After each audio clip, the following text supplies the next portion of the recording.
Et c'est parti, on commence avec la première casse actu de la journée.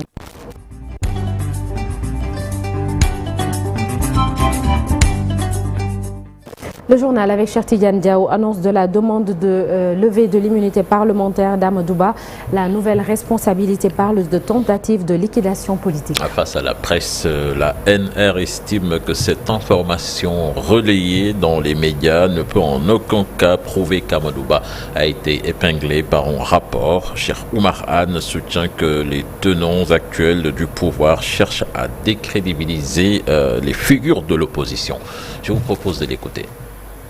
Ce dossier-là, certains m'ont dit que c'est un ballon de sonde. Parce que tout simplement le régime en place a une méthode cavalière d'attaquer les opposants en lançant des ballons de sonde. D'autres, parce que à notre niveau, sur ce dossier-là, on ne peut pas interpeller le dossier en question, on ne peut pas interpeller le président Amadou Ba, parce qu'il n'a jamais été... Il n'a jamais géré ce dossier. Il n'a aucune responsabilité par rapport à ce dossier. Les gens considèrent que c'est un ballon de sonde, mais en tout cas, c'est une attaque politique. Et la nouvelle responsabilité est debout. Derrière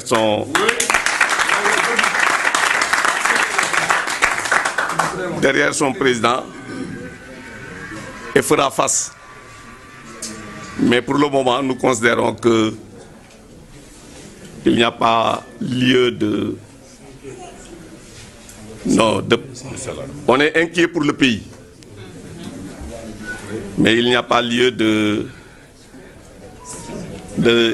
s'agiter parce que nous en avons les moyens et nous apporterons la riposte à chaque fois que de besoin. Ici, donc, c'est ça les propos introductifs que je voulais soumettre.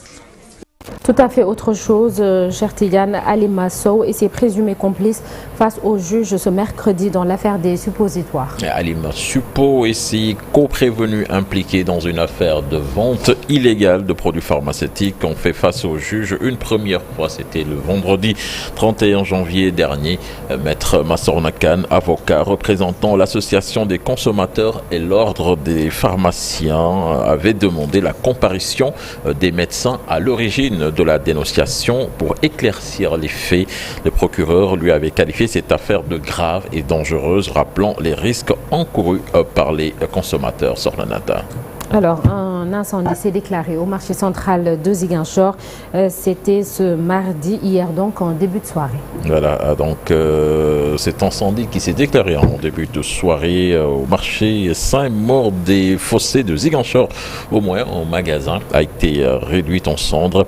L'intervention rapide des riverains et des sapeurs-pompiers a permis de maîtriser les flammes qui ne sont pas répandues pour embraser d'autres cantines situées à proximité.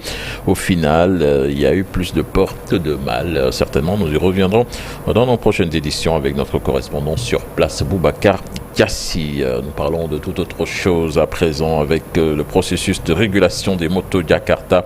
Le syndicat national des conducteurs de taxis d'Euro demande la prolongation du délai initial d'enrôlement prévu le 13 mars. Ses membres dénoncent la non-effectivité de la décentralisation des équipes chargées de l'enrôlement dans les départements. Ils étaient en conférence de presse hier. Écoutons les explications de Moustapha Thiam, secrétaire général de l'Union nationale des associations de mototaxis du Sénégal, interrogé par Maïmouna Ndiaye. Pour une poursuite du processus dans les meilleures conditions, le syndicat national des conducteurs de mototaxis de Jakarta, affilié à la synthèse du Sénégal, exige la prolongation du délai initial prévu le 13 mars 2025.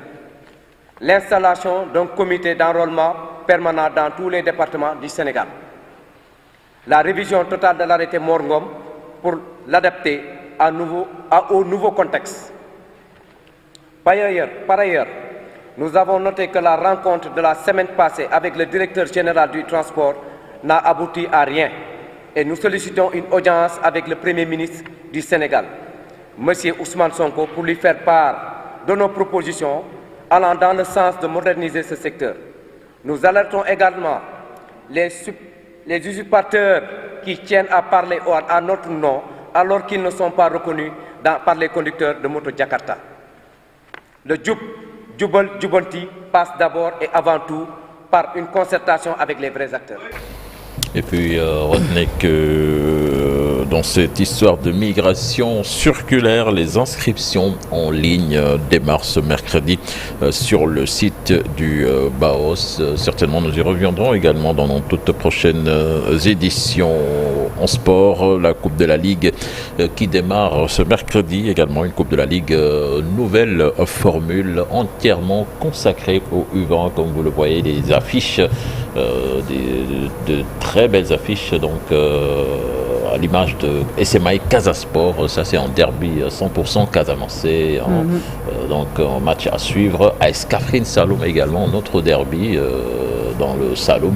Génération Foot qui va recevoir Seneps, Djambar, Amitié FC, Oslo et EFA, HLM, ASC HLM, Tenguet FC, Agel, là également le derby de Rufusque. Je ne sais pas comment cela a été fait, mais on a l'impression que le tirage a été très très dirigé. Voilà. Nous y reviendrons également. Et puis Tenguet FC justement, qui a un nouveau coach, il se nomme Saliou Botouré, l'ancien de l'AS Saloum, qui a été nommé donc en objectif dans les cordeaux de l'équipe selon l'entraîneur qui veut remettre le club en haut du classement. Je vous propose de l'écouter avec cher Stadi Boudiara. Permettez-moi d'abord de remercier le président Babacar Ndiaye et son staff, les dirigeants de Tenguet FC, d'avoir porté leur choix. C'est moi, je pense que c'est important. C'est un grand club, c'est un club qui joue le premier rôle.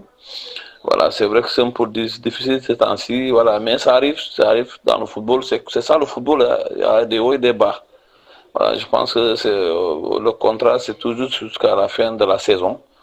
Et après, on va évaluer pour voir. Bon, je pense que c'est une bonne équipe. Hein. Il y a un bon groupe. Je pense qu'ils ont fait un très bon recrutement. Voilà, peut-être il y a des secteurs à renforcer, surtout au niveau de l'attaque. On va continuer à travailler avec ce groupe, main dans la main. Je pense que si on fait ça, on peut avoir quelque chose. Parce que j'ai vu de très bons joueurs. C'est une équipe que j'ai vu jouer maintes fois. Et ils sont bons. Donc c'est le football. Il y a des moments difficiles, donc il faut savoir gérer. Et je pense que si on travaille, comme je le dis, main dans la main, vraiment on peut redresser vraiment la pente. Je pense. Voilà, donc c'était Botouré, le nouvel entraîneur de Tenguet FC, qui a été nommé hier. Voilà, sur Nata. Je pense que Sergio est en train de s'installer, ce qui crée un peu de grabuge sur le plateau. Bonjour cher Nata, donc c'est tout pour ce premier rendez-vous de l'information de ce matin. Merci. Merci, cher Tidjane. Et à vrai dire... un fou rire, je ne sais pas d'où ça vient. Tu le comprends très bien. Cher Diop qui vient tout juste de nous rejoindre, on avait quelques problèmes logistiques. Alors, vous l'avez compris, cher Diop n'avait pas de chaise. Et Elhaj Malik, le président du comité des sages, qui a bien voulu donner sa chaise à cher Diop qui va s'installer. Et puis cher Tidjane qui boit son café, et Elhaj Malik qui va regagner sa place. Voilà, et tout va rentrer dans l'ordre dans quelques instants. On est en roue libre, c'est ça. Alors, donc j'espère que... j'espère que Bouba l'a vu. On a besoin de chaises. Voilà qui est dit.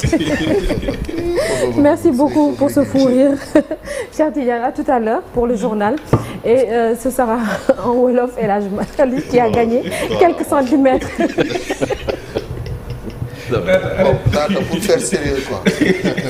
Il y a un incendie. Non, mais c'est pas ma faute quand même. Non, Marie, attends, c'est l'incendie pour Mme Biram qui s'incruste sur le plateau. J'ai l'impression qu'il est debout. Pour les échanges de chaises. Ah, mais quand même, il faut le faire. Voilà. C'est la TFM, en tout cas. À chercher partout pour me trouver une chaise là. Royal même. Mais c'est royal, hein. Vraiment, je suis au perche. Tu es assis là. Au perche. Donc, tu es un président, donc. Alors, Je demande au réalisateur de réajuster un peu la caméra parce que j'ai pris quelques centimètres. Il le faut. Il le faut. Alors, merci beaucoup pour ce fou rire, El Hadj Malick. Alors, le journal revient tout à l'heure. Ce sera toujours avec Cheikh Tidiane Diao en Wolof et sous forme de brève.